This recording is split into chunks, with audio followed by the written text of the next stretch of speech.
ድብቁ አእምሮህን ተጠቀመው። ድብቁ አእምሮህን በአምስቱ ስሜትን አማካኝነት ወደ ንቁ አእምሮህን የሚደርሱ ማንኛውም ሀሳቦችን ተለውጠው የሚቀመጡበትና የሚይዙበትን ደብዳቤ ከዚያ የሚደመጡ ሁሉም ሀሳቦችን የሚስታወሱ ወይም የሚመጡ የሀሳብ ማጣሪያ ቦታ ነው። ምንም ይሁን ምንም ስሜትን፣ ግፊቶችና ሀሳቦችን ይቀላቀላል፣ አደራጅንን ያስቀምጣል። ወደ አካላዊ ወደ ገንዘባዊ ተመጣጣኝን ለመቀየር የምትፈልገውን ማንኛውም እቅድ፣ ሀሳብ ወይም ዓላማ በፈቃደኝነት ድብቁ አእምሮህን ውስጥን ማስረጽን ትችላለህ። ድብቁ አእምሮህን በመጀመሪያ ከስሜትን መግለጫዎችን ምዕራፍን ፍላጎት ላይን ከተሰጡ መመሪያዎችን የተዘረዘሩትን 6 ደረጃዎችን በማድረግና በምዕራፍ እቅዶችን ለማውጣትና ለመተግበርን ከተነሱ መመሪያዎችን ጋር በመተያየት ይመለከታል። ከዚያ ስለሰጠውን ሀሳብን ጠቀሜታንን ይረዳል። ድብቁ አእምሮህን ቀንም ሌሊትም ይሰራል። ድብቁ አእምሮህን ለሰው ልጅንን ባላወቀው መንገድን በፈቃደኝነት የሰው ፍላጎት ወደ አካላዊ ተመጣጣኝን የሚቀርባቸው ቦታውን ለማግኘትን ይህንን ውጤትን የሚገኝበትን እጅግን ትክክለኛ መንገድን በመጠቀም ከሁለንተና ጥበብን ሀያላትን ያመጣል።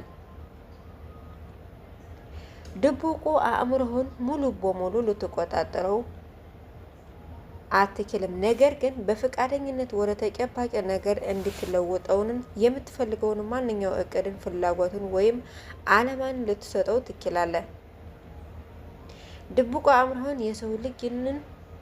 የሰው ልጅንን ውስን አእምሮውን ከሁለንተና ጥበብ ጋር የሚያገናኘን ድልድልን ነው የሚለውን ሀሳብን የሚያጠናክር ብዙ ማስረጃ አለ። ድብቁ አእምሮህን የሁለንተና ጥበብን ሀያላትን የሚገኙበትን መካከለኛ ነው። ብቻውን በራሱ የአእምሮ የስሜትን ግፊቶችን የሚሻሉትን እና ወደ መንፈሳዊ ተመጣጣኝን የሚለወጥን ምስጢራዊ ሂደትን ይዘዋል። ጸሎት ወደ መልስንን ሰጪውን የሚተላለፍበትን መንገድም ነው። ድብቁ አእምሮህን ለፈጠራ ኃይልን ማሳደግ በድብቁ አእምሮህን አማካኝነት የሚመጡ የፈጠራ ኃይልን ውጤቶችና አስደናቂ ልዩ ናቸው። በድፍረትን ይነሳሉ። የሰው ልጅንን ድብቁ ስለሆነ አእምሮውን ያለውን ሙሉ እውቀትን እጅግን በጣም የተገደበ ስለሆነ ስለዚያ ስናገርን ሆን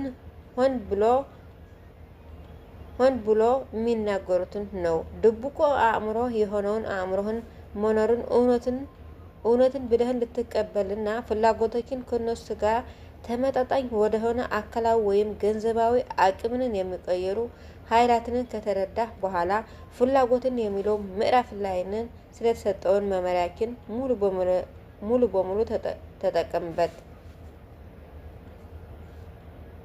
ደግሞ ፍላጎችን ግልጽንን እንድታደርግና በጽሁፍን እንድታደርጎ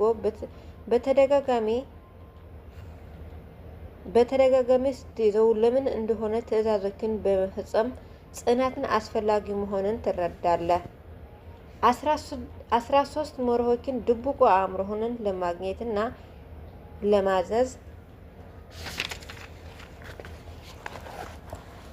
ለማዘዝን የሚችሉ አነቃቂ ታሪክ ናቸው። መጀመሪያ ሙከራ ይህንን ማድረግን ካልቻልክን ተስፋንን አትቁረጥ። ድብቁ አእምሮህን በልምምድ ብቻ በፈቃደኝነት የሚሰራ አስታውስ። ለማሳደግ ጊዜን አለ። ትዕግስተኛ ሁን፣ ጽኑ ሁን። በእምነትህና በግላ አስተያየትን ምዕራፎችን ውስጥን ያሉ በርካታ ጥሩ ሀሳቦችን ድብቁ አእምሮህን ለማሳደግ ሲባል እዚያ ላይንን ደግመህ አንብበው። እሱን ለመወሰን ጥረትን አላደረክን ድብቁ አእምሮህን በፈቃደኝነት እንደሚሰራን አስተውል። አሉታዊ ስሜቶችንን ካላሸነፍክና የሚባለውን በጣም ጥሩ ምግብን ካልሰጠከው አሉታዊ የሆነ የድፍረትና የድህነትን ሀሳቦችን ሁሉ በመውሰድ አሉታዊ መሆኑ መንገድን ንቁ ሆኖ ታገኘዋለህ። ድብቁ አእምሮህን ሰነፍን ሆኖ አይኖርም። በድብቁ አእምሮህን ውስጥን ፍላጎቶችን ማስረጽ ካልቻልክ በቸልተኝነት ምክንያትን ያገኘኸውን ሀሳቦችን ይወስዳል። ያለማቋረጥ ወደ ድብቁ አእምሮህን የሚደርሱ ሀሳቦችን አሉታዊ ሆነው አዎንታዊ ሁለቱን በምዕራፍንን አለ። ወደ ድብቁ አእምሮህን የሚደርሱ ከሁሉም አይነት ሀሳቦችን ጋር ስታውቅ በየቀኑ እንደምትኖርን ካስተዋልክና በቂ ነው። ከእነዚህ ሀሳቦችን ጥቂቶችን አሉታዊ፣ ሌሎችን ደግሞ አዎንታዊ ናቸው። አዎንታዊ ፍላጎቶችን አማካኝነት የአሉታዊ ሀሳቦችን ፍሰትን ለመዝጋትን መሞከርና በፈቃደኝነት ድብቁ አእምሮህን በመግራት ላይ ነህ። ይህንን ስታስብ የድብቁ አእምሮህን በርን ትከፍታለህ። ደግሞም የሚደረግን ሀሳቦችን ድብቁ አእምሮህን እንድትቀይረውን ሙሉ በሙሉ የሚሰሩን ትቆጣጠራለህ።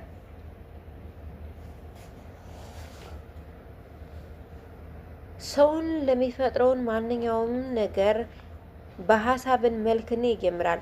ሰው መጀመሪያ ሀሳብ ሆነ ያልተጸነሰ ምንም ነገርን አልተፈጠረም።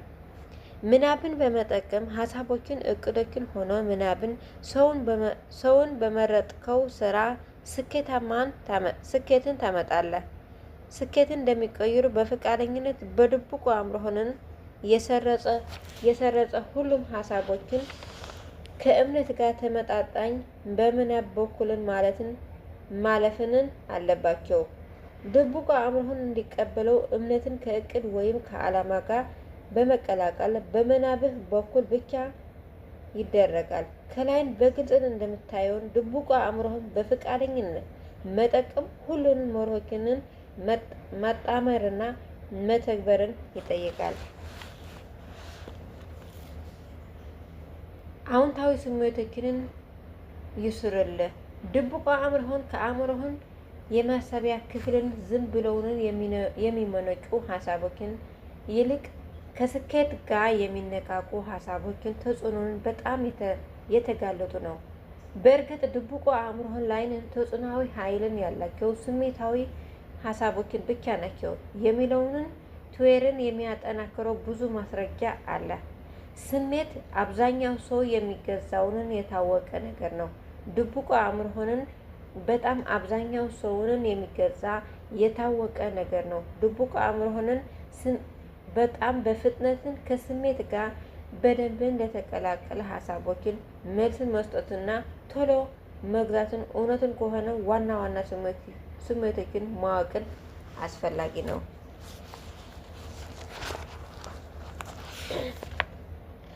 ሰባት ዋና አዎንታዊ ስሜቶችና 7 አሉታዊ ስሜቶችን አሉ።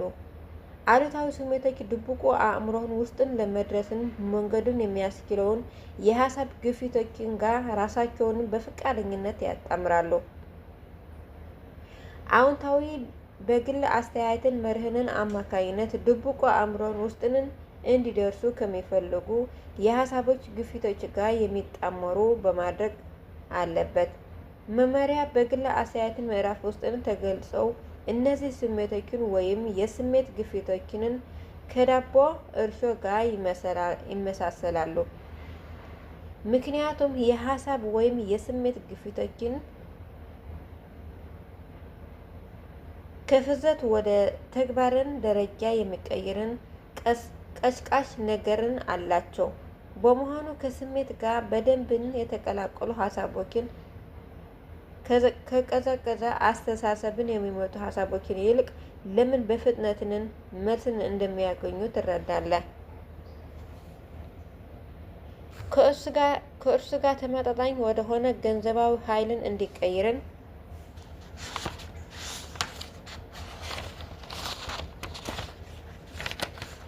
እንዲቀይርን የምትፈልገውን ገንዘብ በፍላጎትን ለማስተላለፍ የድብቁ አእምሮህን ውስጥንን አድማጭን ለመወሰንና ለመቆጣጠር ራስህን አዘጋጅ። እሱንን ቋንቋውን መናገር አለብህ፣ አለበለዚያ ጥሪህንን አይሰማም። የስሜት ቋንቋ በደንብን ያውቃል። ለድብቁ አእምሮህን ትዕዛዝን ሰጥተህ አዎንታዊ እንዲቀበልና አሉታዊዎችን እንዲያስወግድን የሚያስችሉ 7 አዎንታዊና 7 አሉታዊ ስሜቶችን እንግለጽ።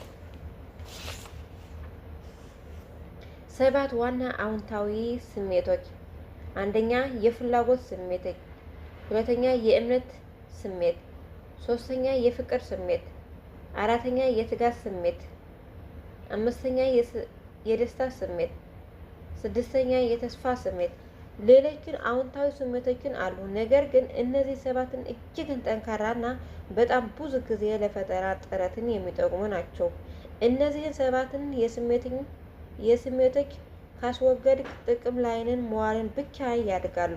ሌሎችን አሉታዊ ስሜቶችን እንዲያስወግድልህን ትጠቀማለህ። ከዚያ ጋር በመገናኘት አእምሮህን በአዎንታዊ ስሜቶችን መሙላትን ገንዘብ ተኮርነትን እንድትፈጥርን የሚረዳ መጽሐፍንን ያጠናሃል።